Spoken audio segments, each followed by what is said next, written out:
Hey guys, welcome back to the Collect the Magic channel and the very first episode of the Collection Expansion Showcase.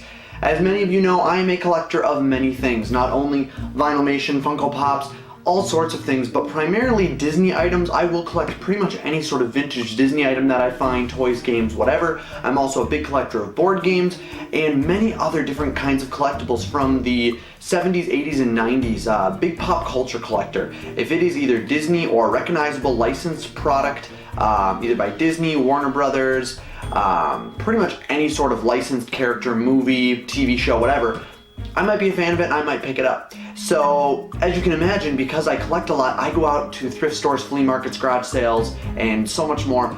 I go out to them all the time, and I pick up a lot of stuff, and I thought it'd be really cool to showcase some of the stuff that I have in my collection, with toys, board games, collectibles, pretty much anything you can think of, if it's a licensed product. So we're going to dive into it, and I'm going to show you a couple of the things that I've picked up over the last couple weeks. This first item I have to show you is this little King Mickey flip top mug. Pretty cool. Found this at Goodwill, and what this actually is a product that was sold, a souvenir mug that was sold at one of the Disney on Ice shows. I did a little research. This particular one, in fact, I didn't see this version of it. I saw one, which Disney on Ice show did I see? This was a couple years ago. It's probably 2010 I saw the show, maybe even before. That's probably 2010. It's probably about 5 years ago I saw Disney on Ice. And they were selling mugs just like this. And it wasn't a Mickey one, but it was, I think it was Incredibles, and some Pixar ones. But nonetheless, there's a bunch of them at each one. You can select what you wanted. The kids would get these. This one's actually in really good condition. It doesn't look like it was used at all. I mean, there's really no marks, scuffings, anything. So I'm going to say it's probably in the mid-2000s to maybe even as recent as 5 or 6 years ago, maybe even before that. But I looked on eBay, as I always do. I always look on eBay to see kind of what the price for stuff like this is. And this particular one I saw on eBay, anywhere from $10 to $20 is what people are asking for it. And I paid a whopping $1.49 at my local Goodwill. So it just goes to show you, you never know what people throw away. You never know what they think is worthless, and for a Disney collector like me, this is a really, really cool piece. So I was wandering around my Goodwill and I came across something that they're actually wrapped up in some newspaper here, and I'm going to unwrap them in a second, but in the 70s, late 70s, all throughout the 80s and into the 1990s, restaurant chains like McDonald's, Burger King, Hardee's, Pizza Hut, all sorts of them, they would put out collector glasses for any sort of television series, movie, anything that was really marketable. They'd come out with a collector's glass series for it. And I was able to find 3 from one of the series that Hardee's did. And Hardee's was like notorious for doing this in the 1980s. They did one more than any other one was. And what I have here is actually a 3 out of 8, there were 8 in the set, 3 of the glasses, collector glasses for the Smurfs, which I thought was really cool. And I'm not a huge Smurf fan. I like the Smurfs, I like the movie with Neil Patrick Harris, it's a really cute movie. But I thought these were super, super cool. And they had 3 of them, and so I bought them all. And I did a little research, afterwards, like on eBay, and I found that people want some like ridiculous amounts of money for this. They want anywhere between $15 to $30, $20 to $30 per glass, and I bought these for $1.99 a piece. And I got 3 of them. I would like to acquire the whole set. Each one had a different Smurf on it, and one of them had the villain from the show, which his name escapes me right now. I can't think of his name. So I have Clumsy Smurf, and I'll do close-up images so you can see this, but I've got Clumsy Smurf.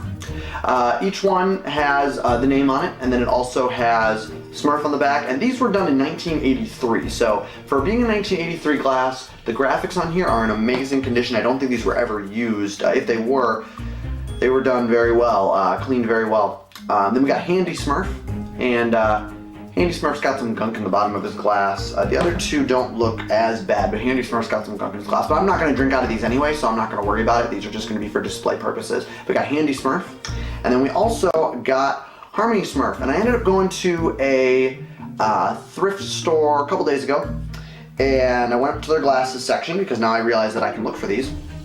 And Saw some Smurf ones there, saw them from a mile away, went right over to them, picked them up. They had about 4 of them, all of them were Harmony Smurf.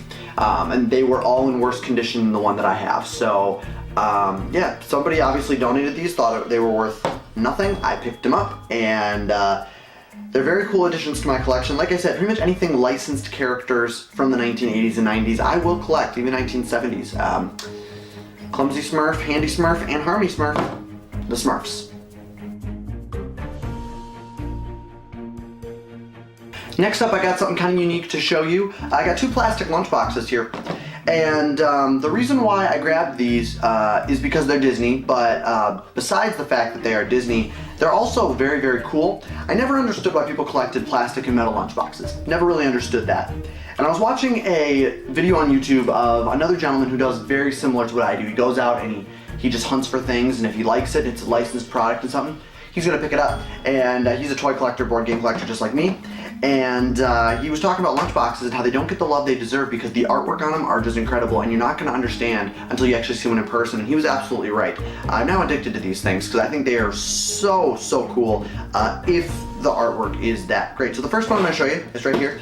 This blue one. It is a Lion King one, and it says, "I just can't wait to be king." Did a little research on these, and in the 1980s and 90s, pretty much every movie you can think of, movie and television series, for kids, or even some that shouldn't have been marketed towards kids, had their own lunchbox. And some of them were metal. Into the late 80s and early 90s, they started getting into these plastic ones.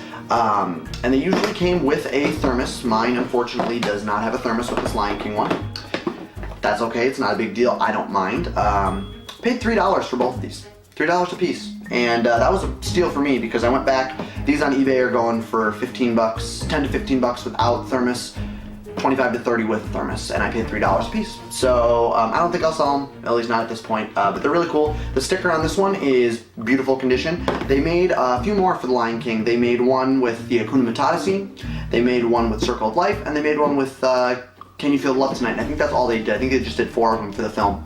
But really, really cool. And the other one I want to show you is actually, out of the 2 I have, this one is, to me, I like this one a little bit better. And that is, it's Disney's 101 Dalmatian lunchbox. I think they were put out at the same time. The molds on these are exactly the same. But each lunchbox is in beautiful condition. What you're going to find with a lot of these lunchboxes, did a little research, and you're going to find people had little sticker books, and they would put stickers all over this, or they would write their names all over it, or they would color all over it, or these stickers will be ripped. These stickers are in beautiful condition. Again, this one does not have a thermos either. Again, I'm not too concerned about the thermos. I don't care because the thermos would just stay in there anyway.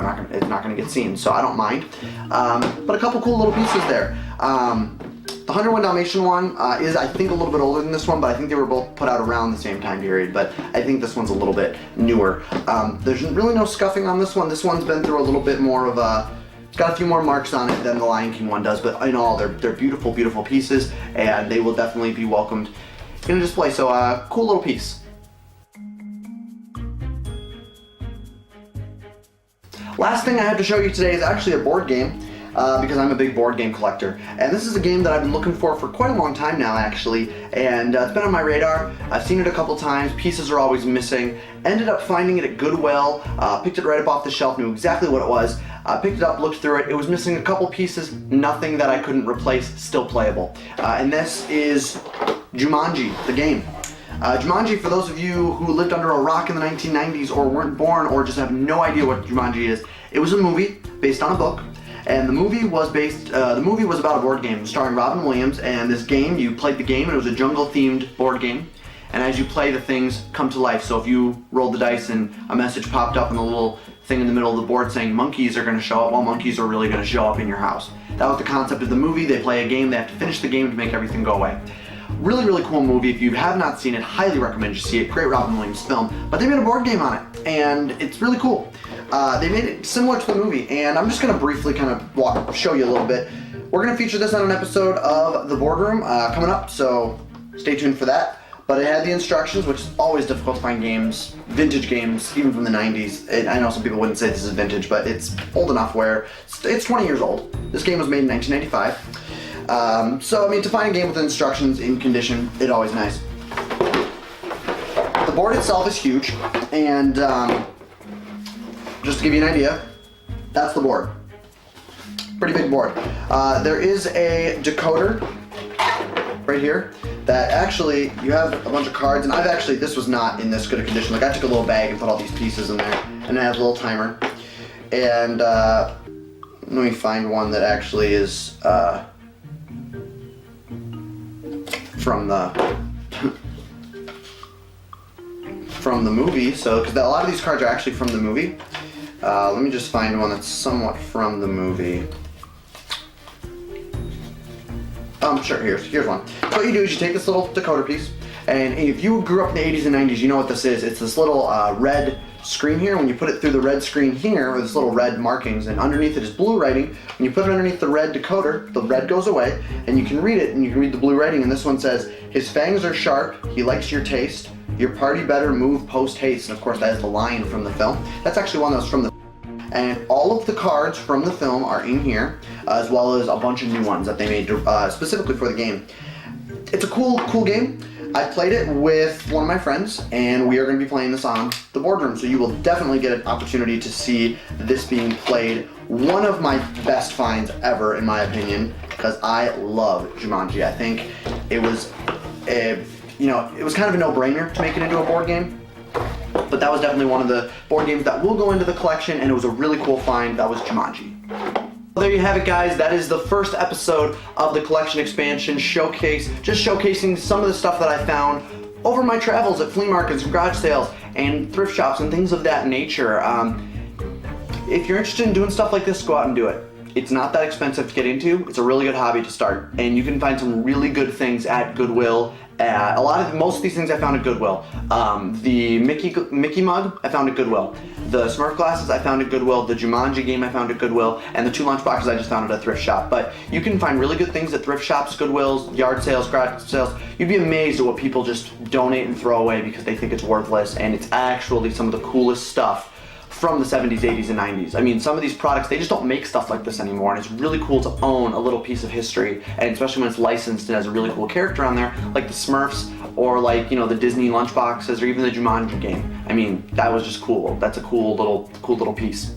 But that's gonna do it for today's episode. If you liked what you saw, make sure you give this video a thumbs up, comment down below, and hit that subscribe button so you can be the first to know when more videos are uploaded right here on the Collect the Magic channel on YouTube. As always, this is Collect the Magic saying thanks for watching. Have a magical day.